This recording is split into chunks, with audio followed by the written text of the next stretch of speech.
It was an experience the residents of South Florida will remember for a long time. Hurricane Andrew slammed into the state with 130-mile-an-hour winds, cutting a swath of total destruction that left only piles of rubble in its wake. Billions of dollars in damage, 350,000 homeless, a total collapse of society. Key West resident and marketing expert Gary Halbert took to the air within hours of the disaster. He was stunned by what he saw and resolved that he would do whatever he could to help. Halbert issued a challenge to the best of the best in marketing to donate their time and talent to a special hurricane relief seminar. He offered his subscribers a $7,000 experience free if each attendee would promise to donate to the American Red Cross Hurricane Andrew Relief Fund at the end of the week's activities. And it worked. To date, Gary Halbert has accounted for over $250,000 in cash and pledges as a result of the seminar. Now you are doing your part by purchasing this video library of the event as it happened. The information you're about to receive has generated millions for the people who will share their secrets with you. But you too will benefit from knowing that you are a part of something even more valuable, the chance to care and to help someone just like you, someone who needs that help. Thank you.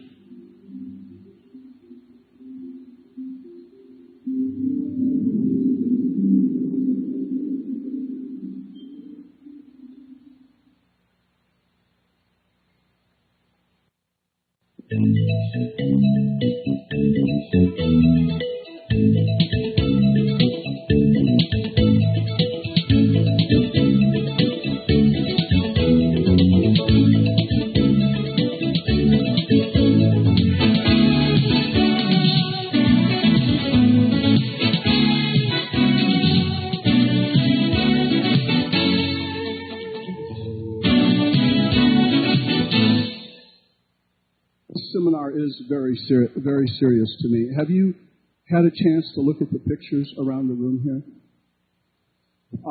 I want to tell you a little bit about what I know about this hurricane. The most important thing that I know is that it totally missed Key West. And after the devastation had gone through,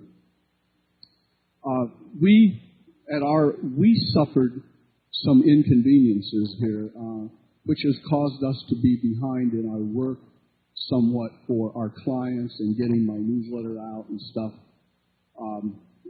For quite a while, we had no water, we had no electricity, no telephone service, no mail service, no Federal Express service.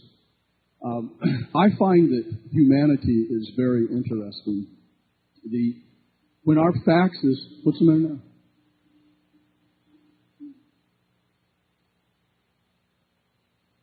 Oh, she said, I need to introduce myself. A lot of people don't know who I am here.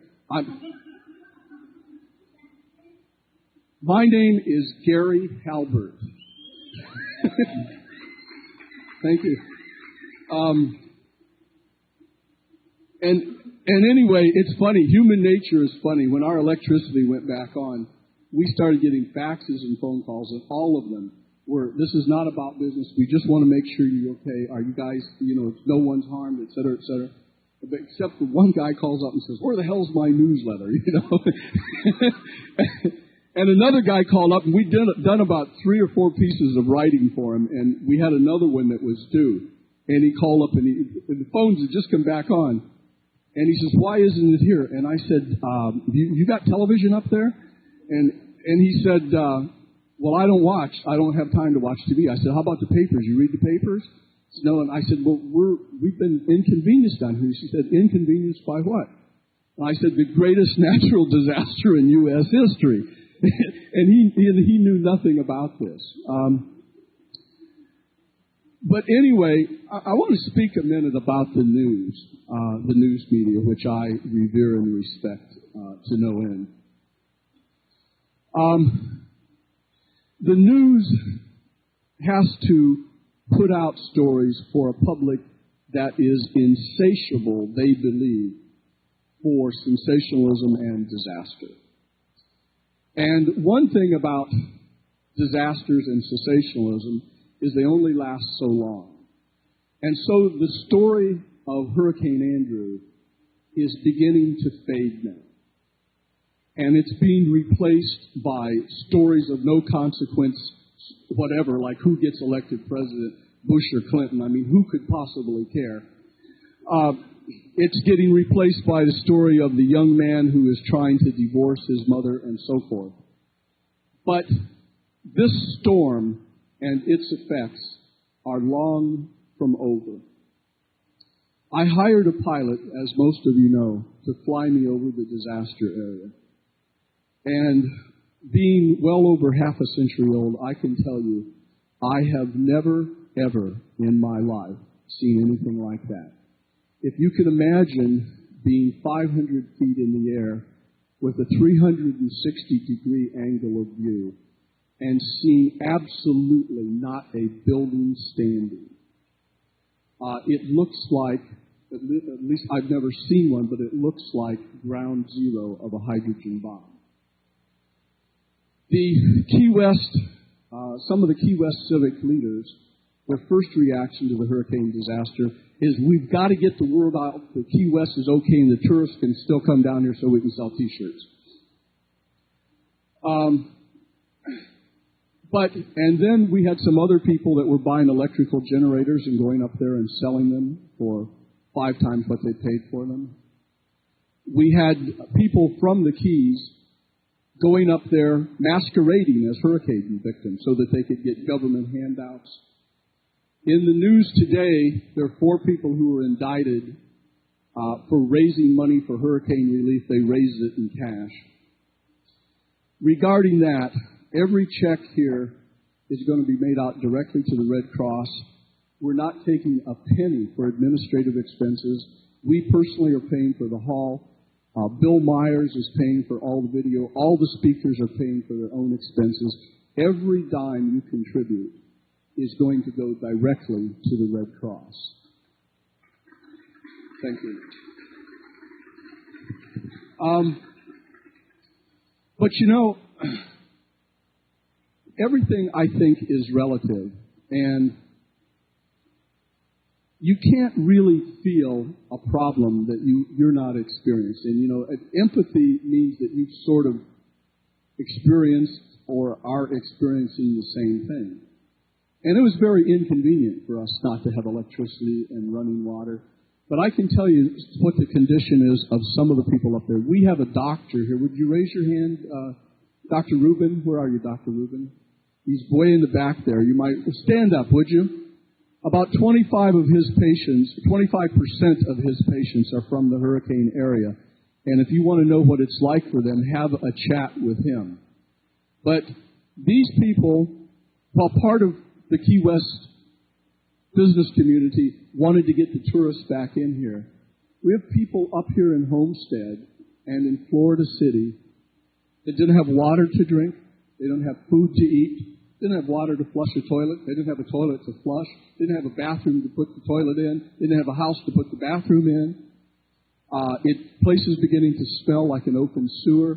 There's a real danger of bacterial outbreak. There is an indication now, Allstate, I just learned yesterday, is being sued, a multi-billion-dollar suit in California because they're not doing right by the people they protected, and they're running ads down here that says, we're behind you, you're in good hands with Allstate. We'll see how good hands they're in. I don't know. I hope they are.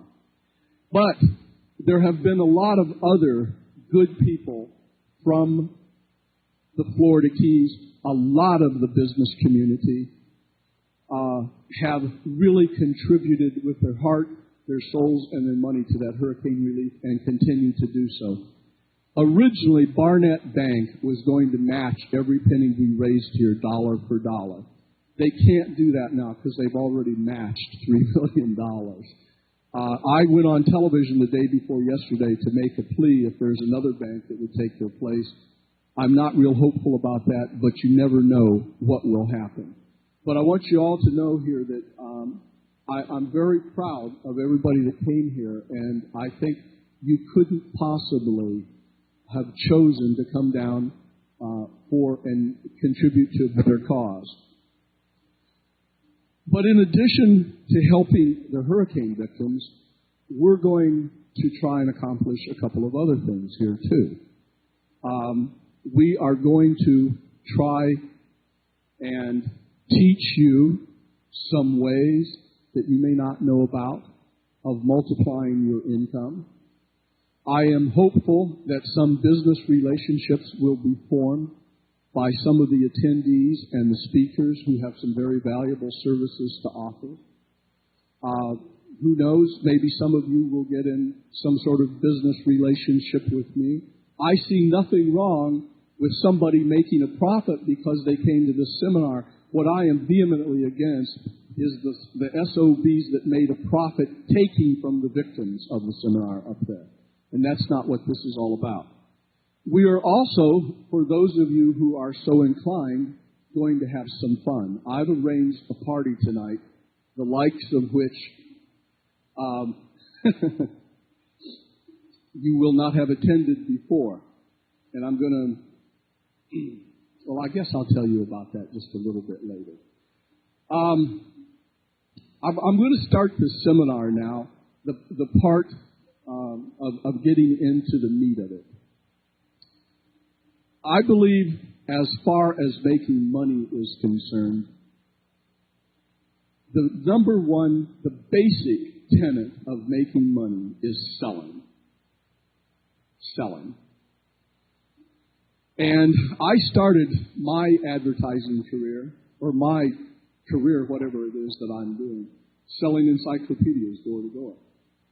And I was quite good at it. But there was a limit to my income because I could only knock on about 40 doors a night. Then I learned the art of direct mail through a very tortured, arduous process. And I wrote my first sales letter, which in the United States alone knocked on 140 million doors for me. So if the key to making money is salesmanship, the key to making big money is salesmanship multiplied. We're going to have some speakers, including myself, talk to you about the art of constructing a sales message. And some of the other speakers will then talk to you about what I call delivery systems, how to deliver the sales message, the multipliers. And those multipliers are like direct mail sales letters,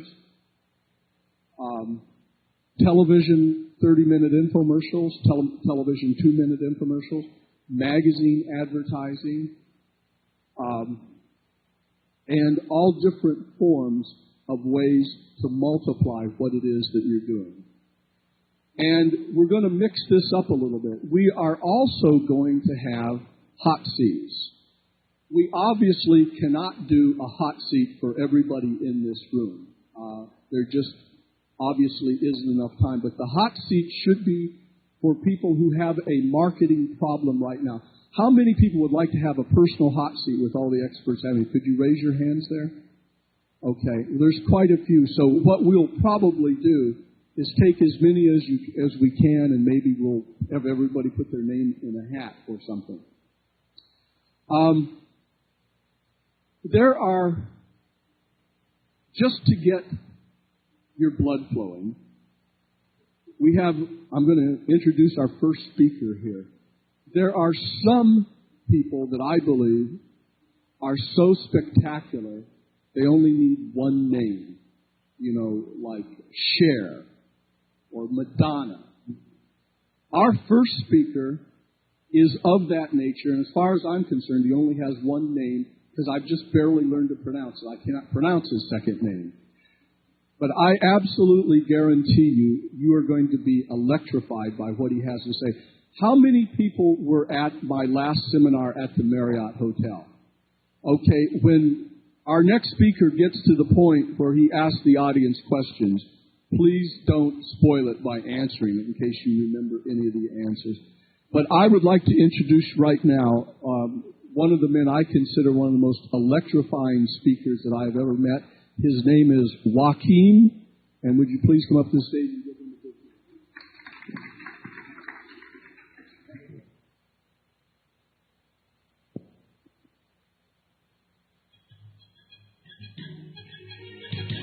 Halbert.